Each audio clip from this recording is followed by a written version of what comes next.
What if the hardest parts of your life were not assigned to you, but chosen by you?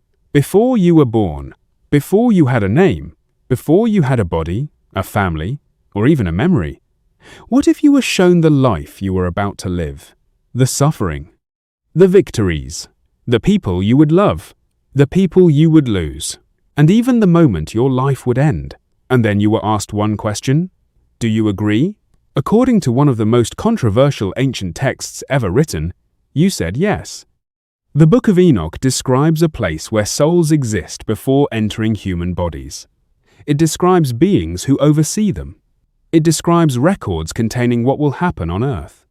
And most disturbing of all, it suggests that the soul is not simply sent into a life, it participates in the choice. For centuries, most Christian traditions excluded Enoch from the biblical canon. Then, in 1947, ancient manuscripts were discovered among the Dead Sea Scrolls at Qumran, including copies of Enoch that demonstrated just how early this tradition was. So what exactly did Enoch claim happened before you were born? And if the text is right, why do you not remember choosing your life? The answer begins in a place Enoch calls the storehouse of souls. In the parables of Enoch, Enoch describes being taken beyond the visible heavens to a region associated with the righteous and the holy ones, and there he sees something extraordinary. Souls. Not vague clouds of energy, not abstract ideas, souls existing before their earthly lives.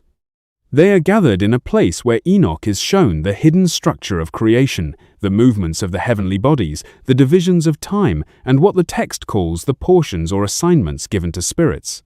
And this is where the story changes.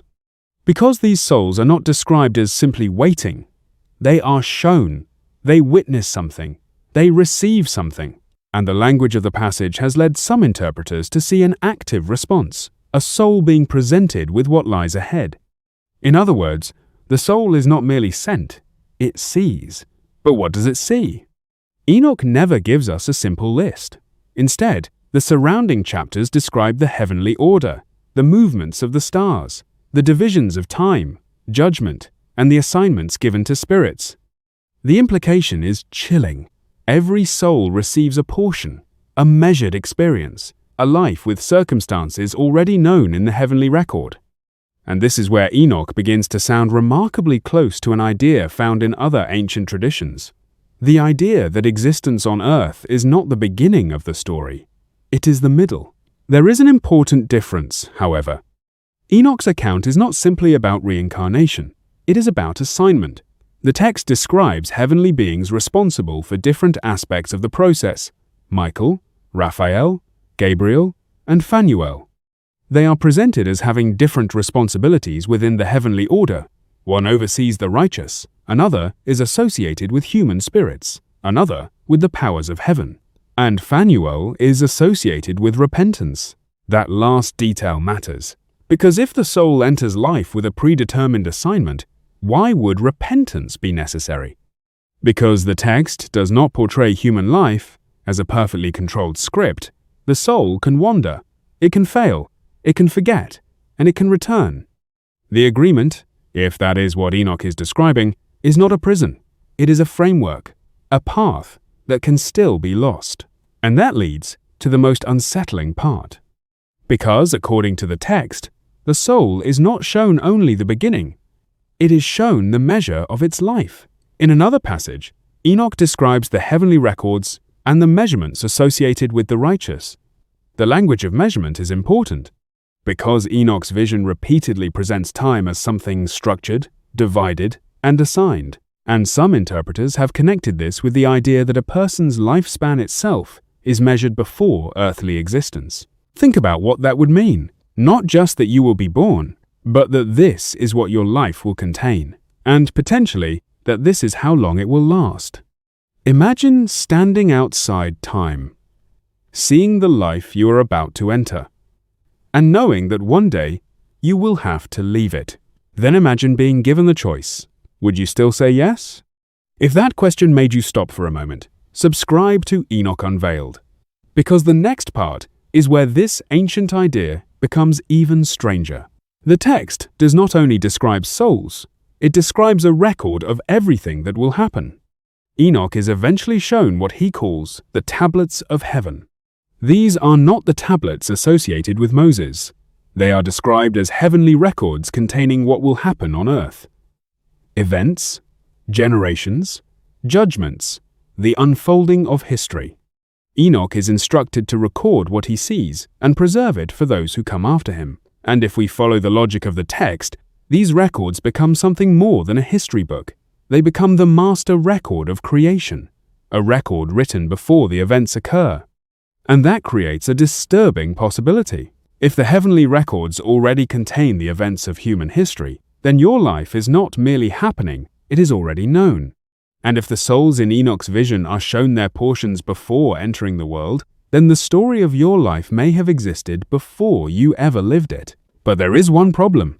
If you really agreed to your life, why do you not remember?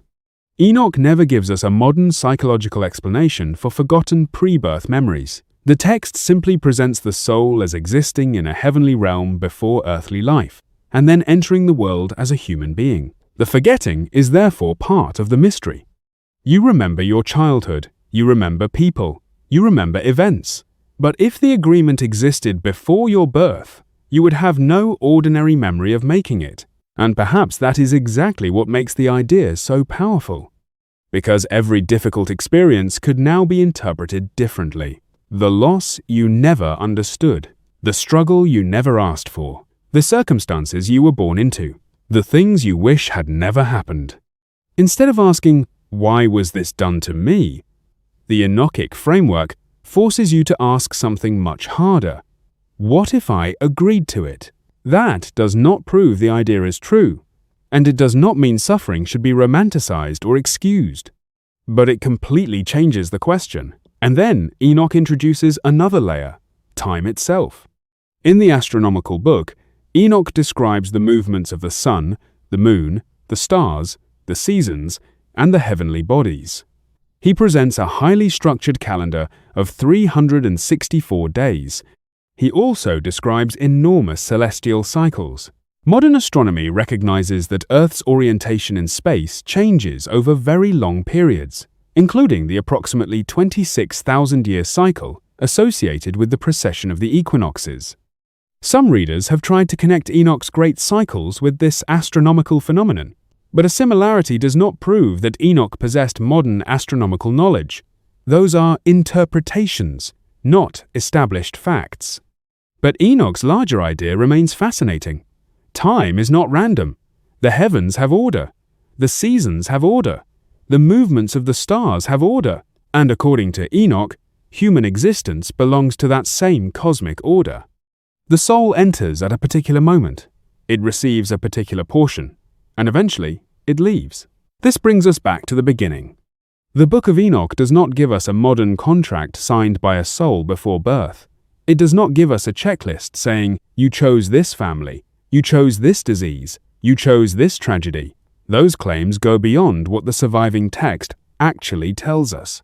What the text does give us is something stranger, a world in which the soul exists before earthly life, a heavenly realm where souls are known and assigned, a system overseen by heavenly beings, a record containing the events of earth, and a conception of human existence in which the soul's earthly journey is part of a larger order established before birth. Whether you interpret that literally, symbolically, or as an ancient attempt to answer the mystery of human suffering, the question remains. Why would anyone choose a life they knew would hurt? Maybe Enoch's answer is not that suffering is good. Maybe it is that suffering is not the whole story. The soul sees only a portion of the journey. It enters the world without remembering what it saw. It experiences confusion, loss, love, failure, and joy without knowing why. And somewhere beneath all of that, there may be a memory that never completely disappeared. Not a memory you can recall. A feeling.